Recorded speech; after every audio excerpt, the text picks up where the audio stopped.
US and China trade wars, EU meeting in Salzburg. Good morning and welcome to this week's Rational Thinking with me, William Jones, where I'll be covering the main talking points that have been impacting the currency markets over the past week.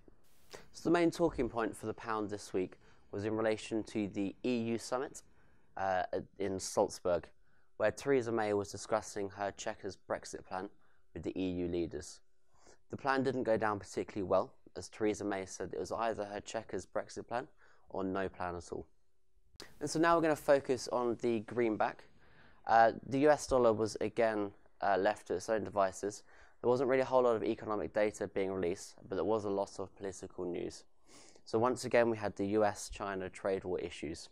To be honest with you, the markets seems to be a bit fed up with everything that's been going on. We have historically seen a lot of safe haven buying because of the situation, so currencies like the Japanese yen have been purchased. But what we're starting to see now is that investors seem a bit fed up with everything that's been going on. They seem to be ditching these safe haven currencies in favour of slightly more riskier assets. So we've seen currencies like the South African rand being purchased. Right, so now on to the euro. The euro has been relatively quiet over the past week or so. There hasn't been any major data being released. What we are starting to hear now is some news of the Italian fiscal debt situation, whereby the government has this target of 3% borrowing for their infrastructure changes.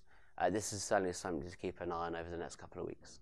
So over the next week or so, the main thing to keep an eye on is any Brexit-related news. This seems to have a major impact on the pound at the moment, and sterling strength is often derived by people's comments. Another key thing to keep an eye on is the US rate hike decision, which is coming out on Wednesday. The markets do expect the US to hike interest rates again, and of course we'll be looking for any economic projections after that. So thank you very much for joining us for this week's Rational Thinking.